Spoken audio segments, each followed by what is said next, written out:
ሰላም ውድ የፉትቦል ማዕድ ተከታዮች እንዴት አላችሁ? ፉትቦል ማዕድ በእግር ኳሳዊ መረጃዎቹና ፕሮፋይል ጉዳዮቹ ወደ እናንተ እየደረሰ ነው። ለአሁን የአውሮፓ ሻምፒዮንስ ሊግ የትላንት ምሽት ጨዋታዎችና የዛሬ ምሽት ጨዋታዎችን እንዳስሳለን። አብራችሁን ቆዩ።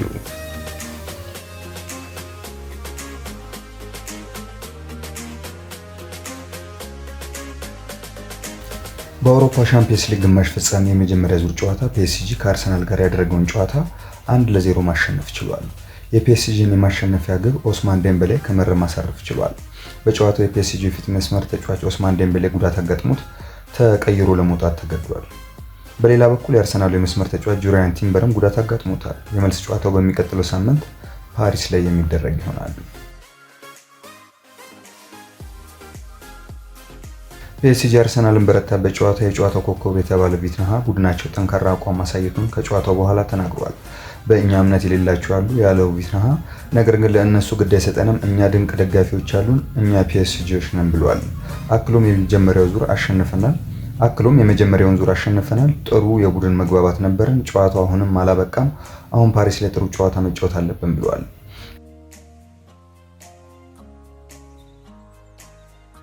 የፒኤስጂን የማሸነፊያ ግብ ያስቆጠረው ኦስማን ዴምቤሌ ያጋጠመው ጉዳት ከባድ አለመሆኑን በሌላ በኩል አሰልጣኙ ሉዊስ ኤንሪኬ ገልጸዋል።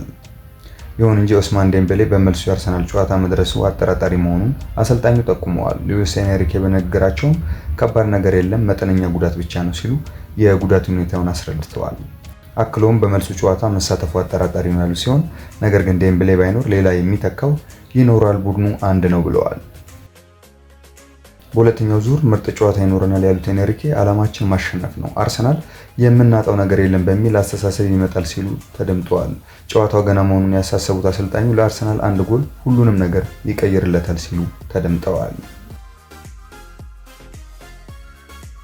የአርሰናል ዋና አሰልጣኝ ሚኬል አርቴታ በበኩሉ በምሽቱ ጨዋታ የፒኤስጂውን ግብ ጠባቂ ዶናሩማን ልዩነት ፈጣሪ ሲል ገልጾታል።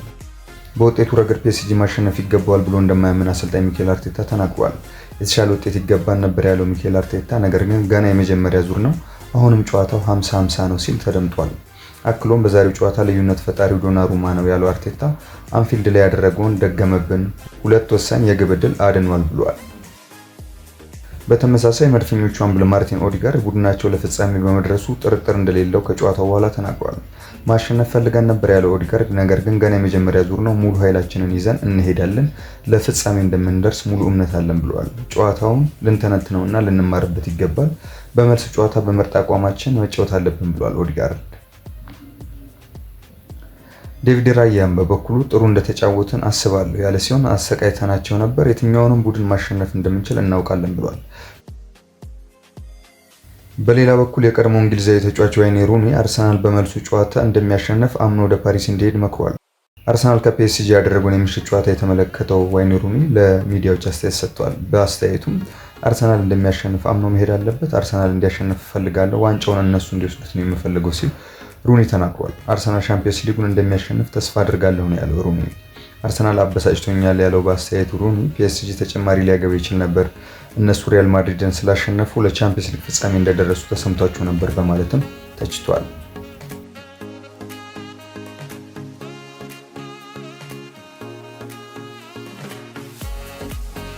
በአርሰናልና ፒኤስጂ የምሽቱ ጨዋታ ዙሪያ ያዝነው መረጃ ይህን ነው። በቀጣይ ወደ ኢንተር ሚላን እና ባርሴሎና ጨዋታ እናልፋለን።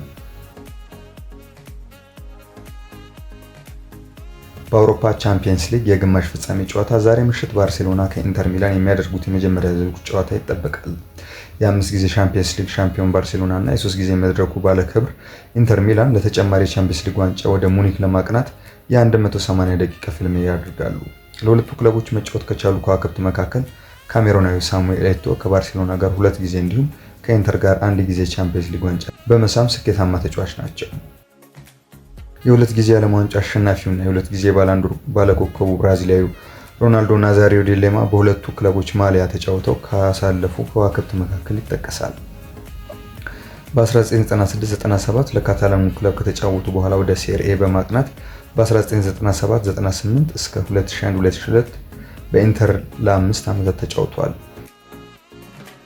ሳሙኤል ኤቶ ከካታላኑ ክለብ ጋር ከፈረንጆቹ 2004 እስከ 2009 ባሳለፋቸው ዓመታት 2 የቻምፒየንስ ሊግ ዋንጫዎችን ጨምሮ በርካታ ዋንጫዎችን ካሳካ በኋላ ነበር ወደ ኢንተር ሚላን ያቀናው።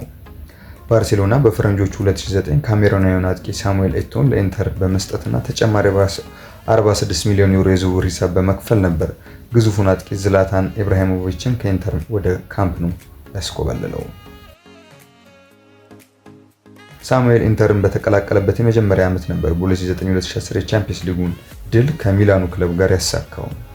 በዛ የውድድር ዓመት ኢንተር ባየር ሙኒክን በማሸነፍ የዋንጫ ባለቤት ሲሆን በግማሽ ፍጻሜው ባርሴሎናን በድምር ውጤት በመርታት ነበር ለፍጻሜ ያለፈው።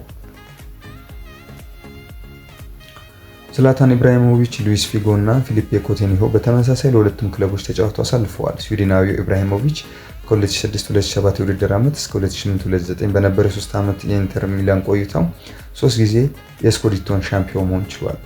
በፈረንጆቹ 2009 ወደ ስፔን ካቀና በኋላ በውሰት ከዚያም በቋሚ ውል ወደ ኤሲ ሚላን ከመዘዋወሩ በፊት በባርሴሎና የ1 ዓመት ቆይታው የላሊጋውን ዋንጫ ማሸነፍ ችሏል።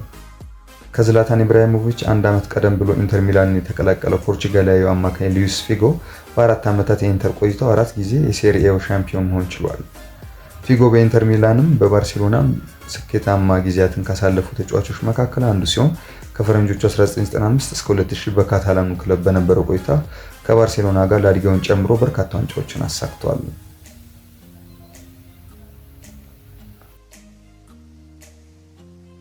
ከባየር ሙኒክ ጋር የአውሮፓ ቻምፒየንስ ሊግ ዋንጫን ማሳካት የቻለው ብራዚላዊ ፊሊፔ ኮቲንሆ በተመሳሳይ ለኢንተርም ለባርሴሎና መጫወት የቻለ ሌላኛው አንጋፋ ተጫዋች ነው። በእነዚህና ሌሎች ከዋክብት የሚጎራቸው ታሪክ ያሏቸው ባርሴሎና እና ኢንተር ሚላን ዛሬ በቻምፒየንስ ሊግ ግማሽ ፍጻሜ የመጀመሪያ ዙር ጨዋታ ይገናኛሉ። በ2010-11 ኢንተር በሆዜ ሞሪኒዮ እንዲሁም ባርሴሎና በፔፕ ጋርዲዮላ እየተመሩ በተመሳሳይ በግማሽ ፍጻሜው ተገናኝተው ኢንተር በድምር ውጤት በማሸነፍ ለፍጻሜ መብቃቱ ይታወሳል። ዘንድሮስ ታሪክ ራሱን ይደግም ይሆን ወይስ ባርሴሎና ታሪክን ይገለብጣል ለሚለው ጥያቄ ዛሬና በመጪው ማክሰኞ የሚደረጉት የደርሶ መልስ ጨዋታዎች መልስ አላቸው።